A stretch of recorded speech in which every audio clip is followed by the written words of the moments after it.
10 minute का time है, समझ में आएगा? विद क्वेश्चंस जल्दी से कर लो, ठीक है? इसे सॉल्व करते निकलते हैं। वो डीआर और डीसी का क्या मतलब है समझो। कोई भी वेक्टर है, फॉर एग्जांपल मैंने बोला एक वेक्टर है 2i क्या प्लस 3j क्या प्लस 4k क्या, सुनो, तो कहीं ना कहीं उसका एक वेक्टर होगा ऐसे 2 3 4 पे होगा ना, तभी तो 2i क्या 3j क्या 4k क्या। बेटा इसके जो कोऑर्डिनेट्स है ना 2, 3, 4, इनका नाम ही दिया। किसी वेक्टर के component x y z components को क्या बोला जाता है? डायरेक्शन। डायरेक्शन कोसाइंस क्या होते हैं? अब मान लीजिए वेक्टर, ये वेक्टर x एक्सिस के साथ कोई एंगल बना रहा होगा अल्फा, y एक्सिस के साथ क्या बना रहा होगा बीटा, और z के साथ क्या बना रहा है गामा। तो अगर मैं अल्फा का ले लूं cos अल्फा, बीटा का ले लूं cos बीटा और गामा का ले लूं cos गामा, तो ये बन गया cosines. Direction cosines. cos alpha कैसे निकालेगा? यहां से परपेंडिकुलर गिरा, ये है तेरा x और ये है मैग्नीट्यूड, ये क्या है? cos अल्फा होगा बेस अपॉन हाइपोटेन्यूज, तो बेस तो तेरा x है, हाइपोटेन्यूज क्या है? Magnitude of vector. cos beta क्या होगा इस तरीके से? तुझे नहीं लग रहा कि भैया यार x upon y upon magnitude, तो यार ये तो यूनिट वेक्टर के कंपोनेंट्स होंगे। अगर मैं बोलूं इस वेक्टर का यूनिट वेक्टर क्या होगा, तो तू बोलेगा इसका मैग्नीट्यूड निकालो √29 आ गया, 2/√29 आई क्या, 3/√29 j क्या, और 4/√29 k क्या।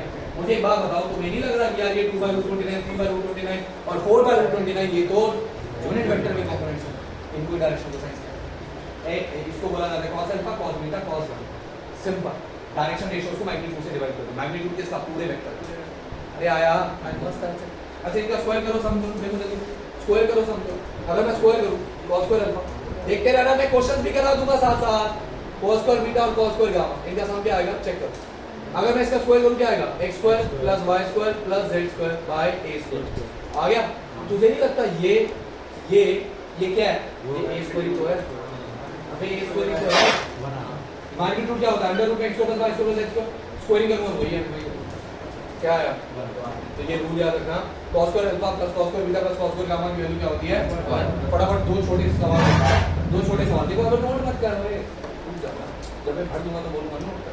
दो छोटे सवाल देखो, ये याद रहेगा। अब सुनो, पहला सवाल आएगा what is the value of cos 2 alpha cos 2 beta plus cos 2 gamma. बताओ भाई, 100% आएगा, 100% गारंटी दे रहा हूं, इस साल एक सेट में होगा ये सवाल। cos 2 alpha cos 2 beta cos 2 gamma का सम बताओ। अगर alpha beta gamma directly cos 2 alpha क्या होगा? 2 cos square alpha minus cos 2 beta क्या होगा? 2 cos square beta minus cos 2 gamma क्या होगा? 2 cos स्क्वायर गामा माइनस। ऐसे तो मतलब तो करा भाई आए थे ना तुम उस दिन 3D के टाइम। यहाँ पर मैंने क्या करा देखो, ये -3 हो गया, -1 -1 -1 -3, इन तीनों में 2 क्या ले लिया कॉमन, आंसर क्या आया? आ गया। बिना पेन उठाए मैं जो क्वेश्चन दे रहा हूँ वो मुझे तुम करके दो, बिना पेन उठाए 30 सेकेंड।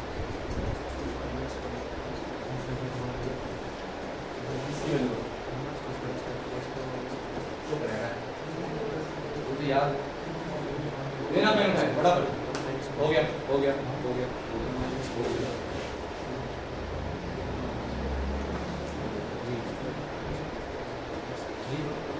0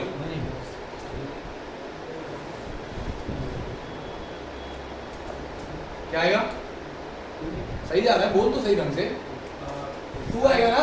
हाँ, इसको लिख देंगे 1 cos square alpha 1 cos square alpha 1 cos square beta 1 cos square gamma. 3 आया, माइनस कॉमन लिया, cos square alpha cos square beta cos square gamma sum. अरे आएगा, दोनों सवाल आ गए, हो गया। अब सवाल देखो कैसे कैसे पूछने वाला हूं। पहला टाइप जैसे मैं आपको क्या करूंगा, अल्फा बीटा गामा तीनों दे दूंगा, अल्फा बीटा गामा तीनों दे दूंगा, आपसे पूछूंगा डायरेक्शन कोसाइन की, cos alpha cos beta cos। ये पहला टाइप। दूसरा टाइप, दोनों में से ध्यान से सुनना, दोनों तीनों में से कोई एक दे दूंगा, 2 दे दूंगा और तीसरा निकलवा दूंगा। ये है एक टाइप, और ये वाले जिनमें ऐसे ऐसे क्वेश्चन आएंगे, यही 2 आते हैं, हम चाहते हैं नया बना दे, 2 अलग बात है, बनाते नहीं है। एक और टाइप है जिसमें ना वो ऐसे बोलेगा, देखो एक यूनिट वेक्टर वो उसमें ना उसका जो वो ना x एक्सिस के साथ π/4, x एक्सिस के साथ π/4, y एक्सिस के साथ π/3 बना। फिर बोलो अल्फा दे दिया, बीटा दे दिया, कह रहा है गामा भी निकाल और वेक्टर भी निकाल, गामा भी निकाल और यूनिट वेक्टर भी निकाल। cos अल्फा लेके उधर पहले गामा निकालेंगे, cos square alpha 1/2 cos alpha 1/4 1/4 1/2 plus 4 cos 1/3 कितना होगा 1/4 प्लस cos square alpha समझ में आ रहा है कि नहीं आ रहा नहीं आ रहा तो कोई दिक्कत नहीं 1 - 3/4 कितना आएगा 1/4 आ गया 1/4 1/2 हो गया cos gamma आ गया 1/2 गामा की वैल्यू आ गई पाई कितने आ गए तो गामा आ गया तो निकल गया पाई अभी आ निकल गया जाएगा। हाँ सुनो तुम्हें पता है कि cos alpha क्या होता है x/a x/a का मैग्नीट्यूड ना वो तो वाली यूनिट वेक्टर तो cos alpha कितना है cos पावर 4 1/2 तो x कंपोनेंट क्या आ गया 1/2 इसी तरीके से y कंपोनेंट आएगा पावर 3 कितना होता है 1/2 और z कंपोनेंट आएगा 1/2 नहीं क्योंकि पावर 3 है ना पावर 3 है ना तो cos gamma = z/1 z आ गया सीधा cos पावर 3 cos पावर 2 आ गया तो 1/2 आएगा देखो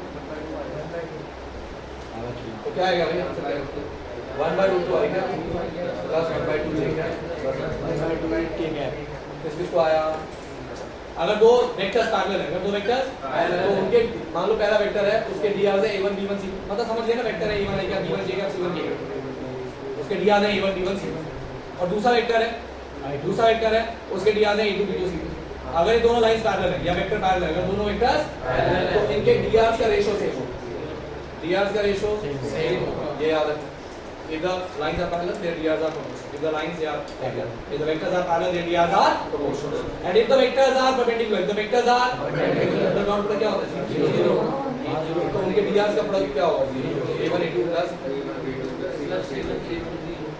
खुद ही सोचना a1 आई क्या वो a2 आई क्या से मल्टीप्लाई करेगा a1 a2 आ जाएगा b1 b2 आ जाएगा a गया हो गया DRs इजी हो गया क्वेश्चन भेज दो कौन सा गेम है